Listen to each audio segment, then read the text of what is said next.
Hi guys, so in today's makeup tutorial, I'm doing a fall inspired makeup look. I have a gorgeous model, her name is Sankofa. She's only 15, so I decided to make the look very simple but very effective. I just used one eyeshadow color and a beautiful, stained berry lip. And it's just such a wearable, beautiful, everyday makeup look for fall. So keep on watching and enjoy this video. Hi Sankofa. I'm going to start with applying Nars. This is actually a tinted moisturizer. The reason why I chose a tinted moisturizer on you today is, first of all, you're very young and beautiful and you have beautiful skin. I just want everyone to know that she has the most gorgeous skin. She is only 15 and that's a very normal thing what is happening to you. My daughter had the same thing. You have little breakouts. They're completely normal for your age. This is totally hormonal related. Underneath you have the most gorgeous skin and I'm very thankful that you're here today and that you let us show everyone how to take care of little problems like that. Alright, so for covering up the little blemishes, I'm going to do this in a little bit right now. We just focus on applying the tinted moisturizer in a really soft, gentle way, and therefore I'm just using my beauty blender and I'm just applying it in a very natural way. And you can see already, everything looks so much more even. And I still want to see your skin. I don't want to see a ton of foundation, so that's why I chose the tinted moisturizer.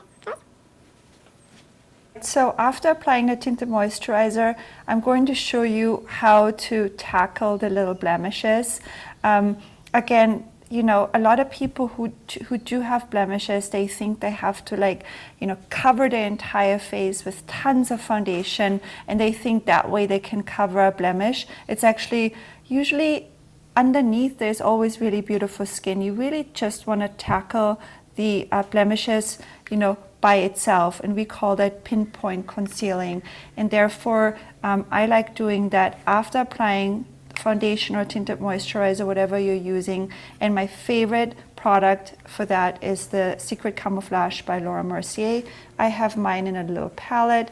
I'm using the shade number 3 on you, and this is number 3. And usually what I do is I mix those two colors together. There's usually a more yellow tone and there's a more pink tone. You mix them together, and I like using a really fine brush. This is actually an eye liner brush.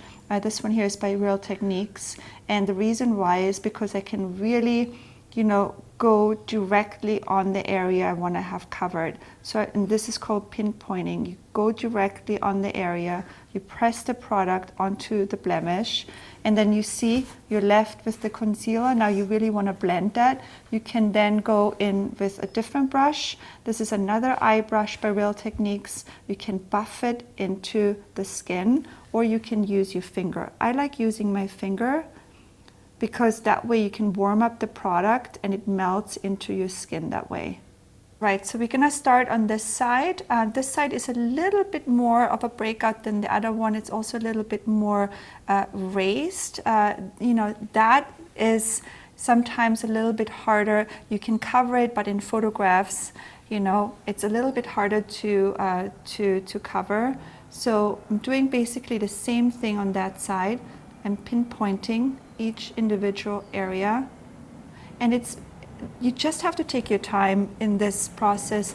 It's not something you can do in 1 minute. You really just have to go on each individual breakout and do it in a really slow manner, and then use your finger. You can also use your beauty blender, and you might have to layer it a few times. It's just you have to layer it. You can't do it in one swoop, unfortunately. It's just something you have to really take your time. I've tried so many different concealers, and I always keep going back to my staple concealer, the Laura Mercier one.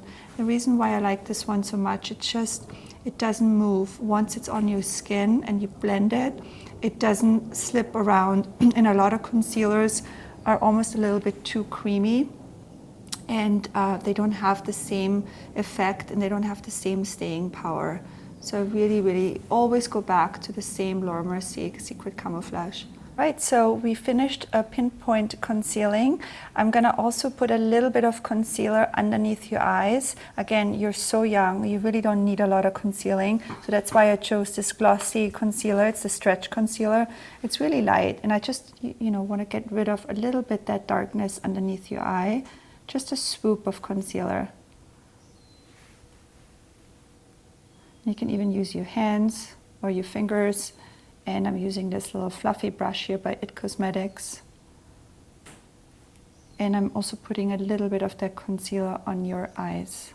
Right, next step, after concealing, I'm applying some loose powder. I think the perfect powder for you is the Laura Mercier translucent loose powder. And I'm applying this on a smaller, more defined brush. Here, this one here is by Makeup Forever, because I can really, you know, go into the areas I need to go in underneath your eyes. Close your eyes. I'm also going to put a little bit of that powder on your eyelid since we've applied concealer there. And I think it's really important to also powder the areas we've concealed, the pinpoint concealing, because you don't want the concealer to kind of start slipping. So it really needs to be powdered and protected from, you know, everything else. You want this to stay put. So you have to put powder over the areas you've concealed. All right, now for brows. I mean, can we just talk about your brows? They're perfection. Thank They you. really, all they really need is some good brushing and some brow gel. But I do want to point out for this look I'm doing today, this is definitely a more sophisticated fall look.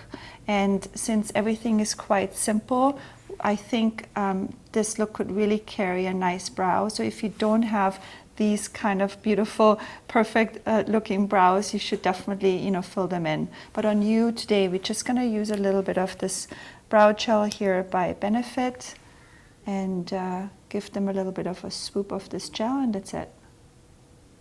So moving on to your eye makeup. Now this is a fall look today, but I want to keep this look really simple, very like for everyone to be able to accomplish this look. But I also think it's really cool sometimes, instead of using like 10 different eyeshadows, just like using one really kind of strong, powerful shadow and just do the eye makeup with one shadow.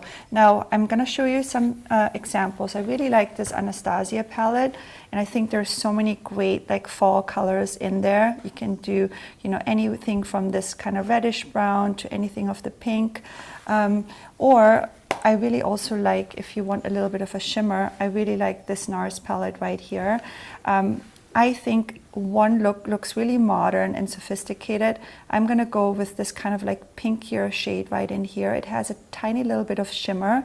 You can do shimmer or matte, but I think the most important thing is that you use a nice fluffy brush. This one here is by Chanel, and you really just need one eyeshadow, and you just apply it with this nice fluffy brush, and I'm just applying it kind of like all over.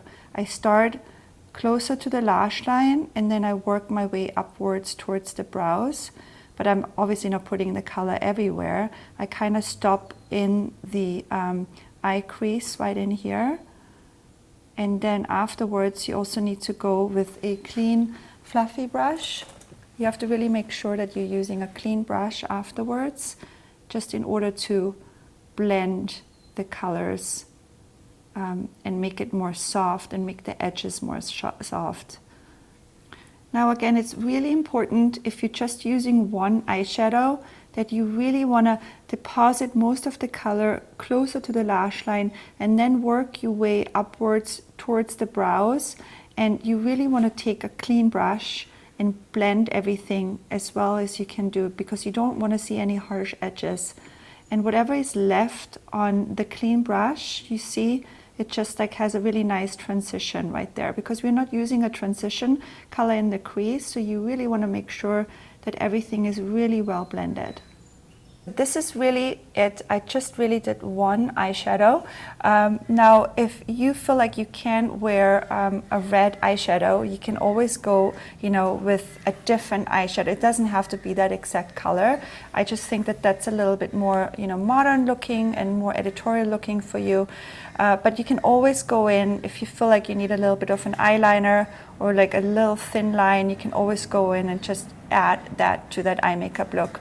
I'm just leaving it like that today, and I'm just gonna go in with some mascara. All right, for mascara, I'm applying this new Glossier mascara. I really like it. It's definitely a more natural mascara, but you have such amazing lashes, and I just wanna add a little bit more depth to your lashes. So this is perfect. Beautiful.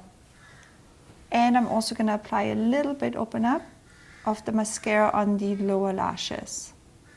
So I'm actually going to do her lips first before I put anything on the cheeks, because I'm going to do a little bit of a darker lip today. This is a fall makeup look, and then afterwards I can decide on how much blush I want to use. Now, I recently just put all my Charlotte Tilbury lipsticks in a palette, so I'm showing you my new palette, which I'm super proud of. It looks so pretty. I'm using this shade and this shade. And the darker shade, I'm also applying it a little bit different, not the traditional way with a lip brush. This is actually an eyeshadow brush. And I'm applying it kind of like in a patting motion. I'm applying the darker shade kind of like in the middle of her lips. And then the lighter shade on the outer corners. And this is just a more kind of like modern way of applying lipstick. Something I would definitely do for an editorial shoot, but I think it's very, if you do it in a more natural way, it's something you can totally bring into your, you know, everyday life and wear this like, you know, in the evening or daytime. It just has to be applied very natural. Press your lips together, and then I'm using the lighter shade more on the outer corners.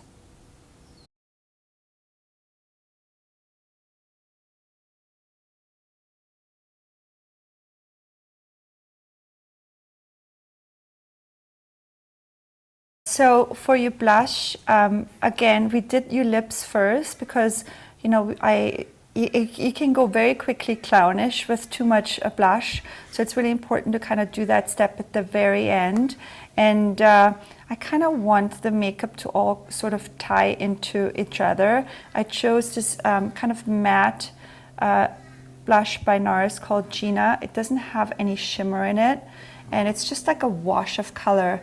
And again, I don't want to place it kind of on the apples of the cheek because that can look very kind of clownish. I just want like a little bit of color, just a hint, and I'm almost like bringing it upwards a little bit more rather than on the apples of the cheeks. And again, just see it as like a wash of color, and we want everything to sort of tie in together. This is just perfect. All right, so I applied the blush, and the last step is just if you feel like you need a little bit more powder, I think that, you know, just underneath your eyes, there's just a little bit more of a sheen. And again, this is a, you know, this is a fall look, and we want the look to be more polished. We want it to be sophisticated, modern, and the skin in the fall, I always love a touch of a velvety feel to it. So don't be shy, you can totally use some powder. And that is it. It's a really beautiful look on you, and I can't wait for you to see it.